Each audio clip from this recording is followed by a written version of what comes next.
Are you tired of hitting roadblocks in your dating life? Join me for a free masterclass where I'll be revealing the 3 nice guy dating patterns that turn women off and what you should be doing instead. Unlock the secrets to creating genuine attraction. Click the link in the description to sign up now.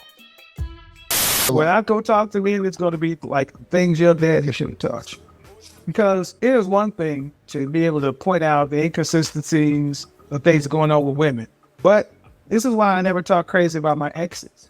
Never. Because at the end of the day, it was a failure of leadership. It was me. It was me. And that's the thing. If you're not willing to take strict accountability and ownership as a man for your shit, then you can't be mad if you can't lead nobody. Facts, guys.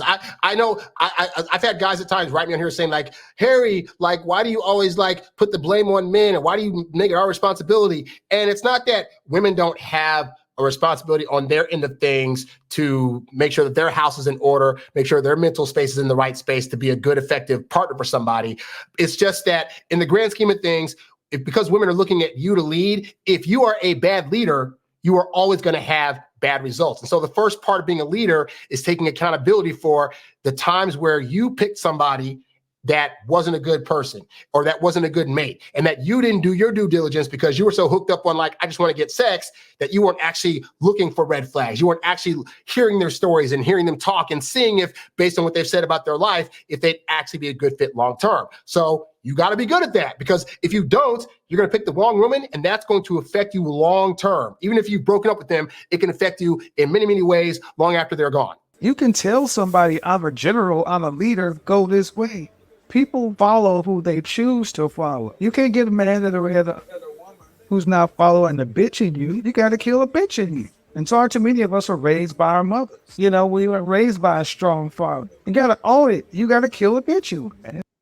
That's so true. And I'm speaking from personal experience, because my mom was absolutely great. You know, when my dad died, she had a hard road to have to take care of me and my brother, 2 boys in the house. And so, you know, she did the best she could, but she will tell you, at the point that my dad died, her thing was all about protecting us and making sure we survived to college. All right. So that doesn't leave a lot of room for like being able to let a young man like challenge things or go out there and like, you know, do things that might like end up being more of a danger than anticipated. But like with a guy there, he'd be able to guide us, for example, through those things, you know?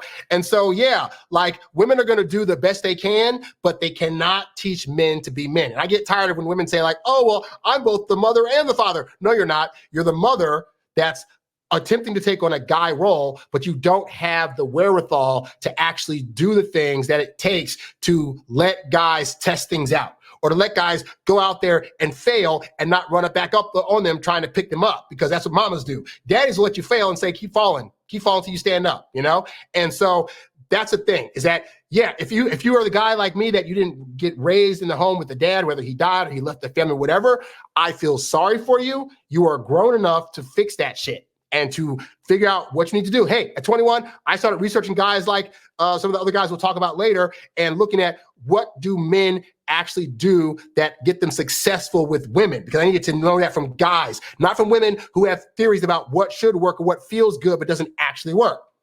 You need friends around you who's going to slap that bitch out of you every day if need be. Please believe you're going to have to check that bitch, because if you start having problems, because a feminine woman, they ain't going to stay around and do this bitchifier. Feminine women are repelled by bitches, and I've been on both sides. So make no mistake, I don't walk on water. I've done a lot of work on myself, and I'm still doing it. That's why I would say, as men, you have to become the man you wish your daddy was.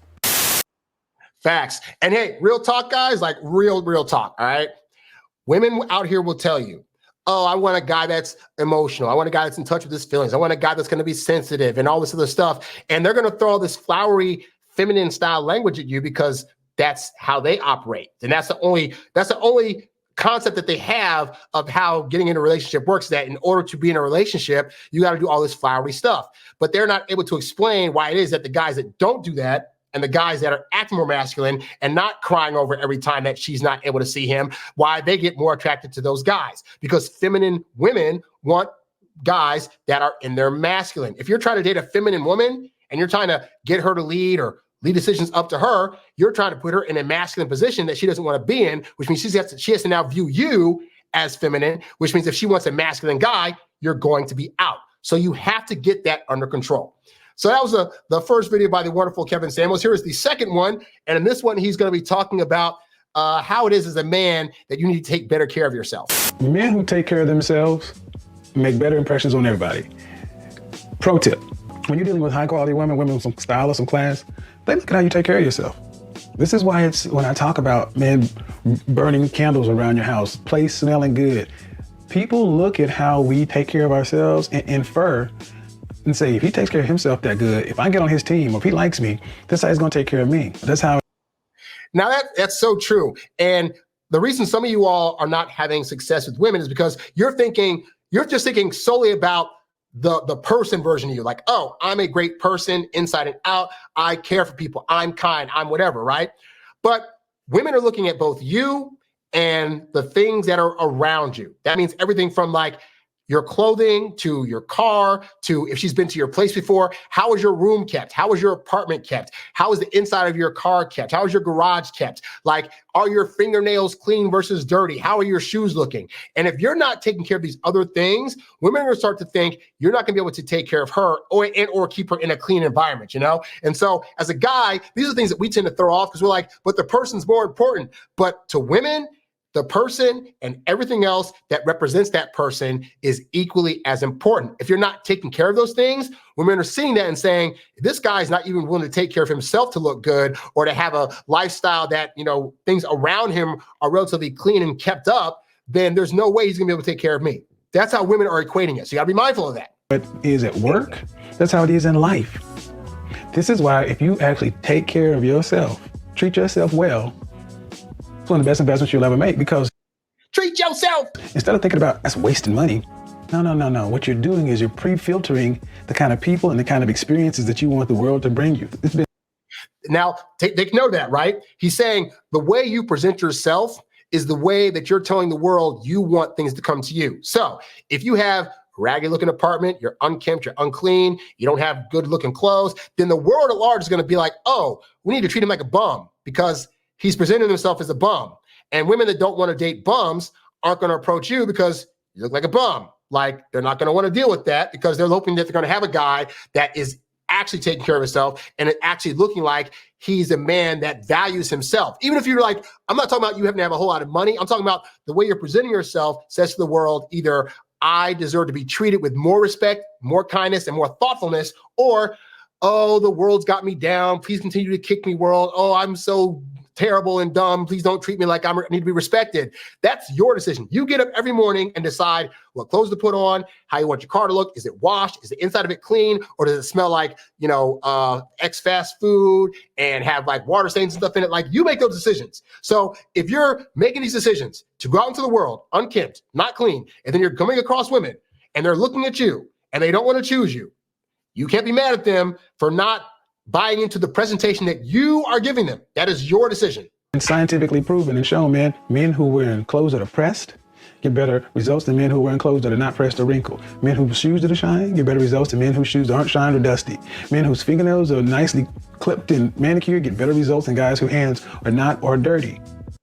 And by the way, that's not just for women. That is like, if you are trying to apply for a job, if you're showing up, I'm in Hollywood here, if you show up on set looking stylistically, you might have showed up on set to try to be an extra and they're like, oh, he's dressed as snazzy and we need a part fill that has lines. I've had that happen. I did a Taco Bell commercial like years ago. I was an extra on set and I just knew to pay attention to everything and present myself in a way when I got there that was nice and clean. And at some point they were like, oh crap, we need somebody to say a line. Hey, you. And I got a line in a Taco Bell commercial, all because of how I presented myself. So this stuff matters beyond just women, guys. You know damn well you're the same way, man. You ever sit in somebody's car that just got it nice and detailed? I mean, nice and detailed. It just smells, it seems like the air conditioner's colder when your car is freshly washed, right? Mm-hmm. It seems like everything is, I hate it. It seems like everything is better. So think about you jumping in your boy's car and it's freshly detailed. You ain't trying to eat in the front seat. You ain't trying to drink nothing in the front seat. You sitting up a little bit more straight because you respect that. You like, man, this brother just spent some money in here. I'm gonna take care of it. So now, correlate that to women, right? You walk in the place, you looking fresh to death, you smell good, you look good, your hair's done right, you got a crisp pair of like khakis on and a nice shirt or whatever, you're walking in there, you're upright and bold. What are you saying to the world? What are you saying to the women around you that are seeing this? what you're conveying is, hey, I got this. I'm confident, I'm bold, I'm daring. And you know what? I'm the best thing you're going to probably talk to in this room if I choose to talk to you. That is the kind of vibe that will have women chasing you down to talk to you. And as I say, if she's chasing you, she can't be replacing you. Versus you go in there wrinkly, slouched over, looking like a bum. She doesn't know to treat you with the 100% level of respect that you would be deserving of if you were given that kind of presentation. Okay, let me hit you where it really hurts. Go into a bathroom in a restaurant. That's what you go into a 5-star restaurant. It's one of the best restaurants in the city. You go in the bathroom and the bathroom looks like a nightclub. Piss all on the urinals, got that urine smell coming out of it. You know you've been there, guys. You've been in that kind of bathroom. You're like, I've been in those nasty bathrooms where it's like, I don't want to touch anything in here because I'm going to get some kind of disease. Something's going to jump on me. I have literally like had a full bladder and gone into the bathroom at some of these restaurants. And I take one look and say, I will wait till I get home because I keep my bathroom clean. And for a business, not even. Automatic perception of the restaurant's going to go. But if you have just an average looking restaurant and you go into the bathroom and it's clean, I mean, it smells like your mama cleaned it. Ain't nothing in there. Toilet paper, the toilet roll, I mean, it just looks immaculate. You know, the shitter wraps are sitting on the wall, the toilet paper's right. You go to the urinal, how many times you've gone to the urinal and drip something on the toilet or the floor and you got a napkin or something to wipe that shit up yourself because the bathroom was that clean? I've done that. I'm sorry. I've totally done that where it's like, oh my God. I've been to, like you said, average restaurants. I walk in the bathroom. I literally go back to my table and be like, yo, you got to go to the bathroom. Like the bathrooms are like, if I was a grocer guy, I could lick off the floor and not feel like I'm going to catch anything. Like it's that important, you know? The bathroom of a place will determine how you view. I've had places I just were kind of like, okay, I go to the bathroom, my whole view of the place is altered. So think about, you could be an average, say you're like a short 5'6" guy, a little bitty chubby, but you know how to dress, you know how to smell. Girls might be like, I mean, he doesn't have the height that I want, but something about him. That's what happens when you take care of yourself and you have the proper presentation. Tell me you ain't done that. It's human nature. It's how we are. When we see something that's well taken care of that can normally go either way, we treat it better. Stop treating yourself like a nightclub bathroom. Start treating yourself like you're a high-end bathroom. That was pretty good.